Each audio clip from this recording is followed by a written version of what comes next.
How do you inspect a property? We'll show you step by step. And don't forget to watch till the end, because we're going to show you another deal cleaning defect you can spot while making those inspections.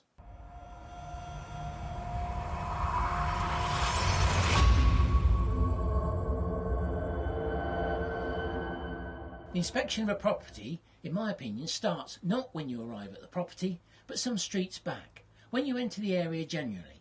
Here, we're trying to assess the character and the neighbourhood of the area you're going to be living in.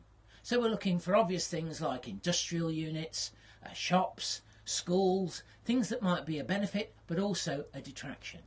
This will give you a good feel for the location you're going to be living in. Let's face it, if there's a school just up the road, that could cause some disruption when you're trying to get to and from work. Similarly, if there's industrial units, they may be, whilst they're a source of employment, there may be a significant disruption to noise and additional traffic in the area. So have a good look at the location.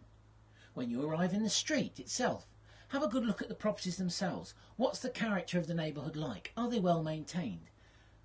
Are the properties in the immediate vicinity of the property well maintained? Get a feel for the area. Is the property you're looking at similar to those in the area?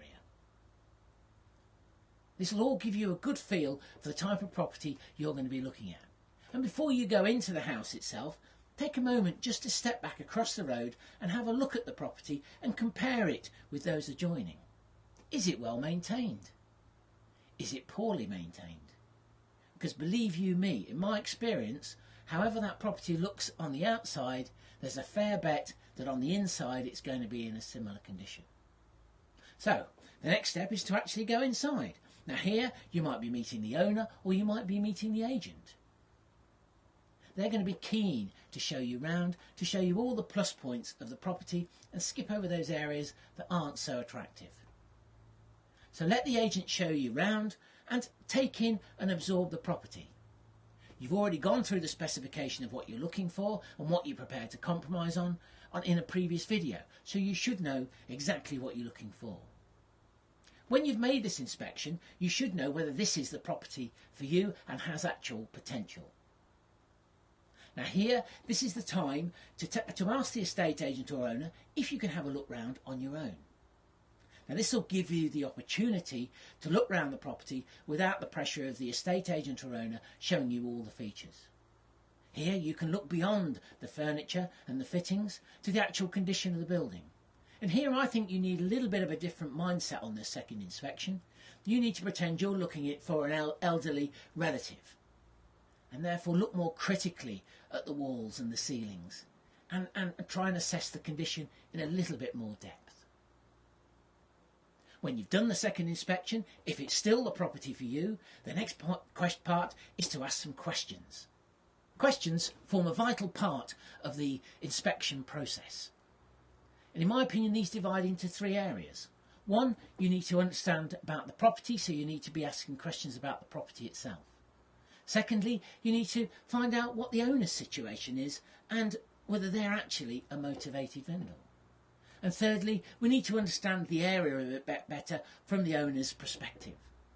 Now all my questions are detailed in the download below, which I strongly recommend you download, because these will be vital when buying that new home.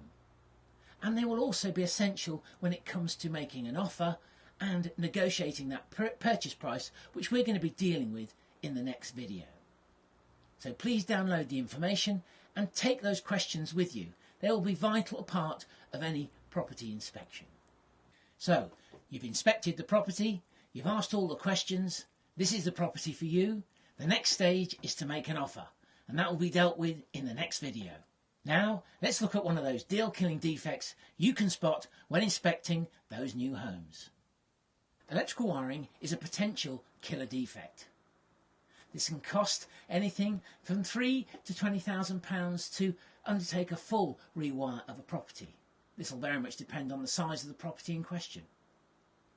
So when you're looking at property, ask the owner or the estate agent where the fuse board is. Because if you see pictures like these, then you'll know the wiring is older and likely to need some upgrading. Similarly, if you see pictures like these of older switches and light roses, the wiring is liable to require some improvement. So when inspecting properties, don't forget to look at the switches, look at the wiring and ask where the fuse board is. It'll give you a good indication of the condition of the wiring itself and possibly avoid a property with a potential killer defect.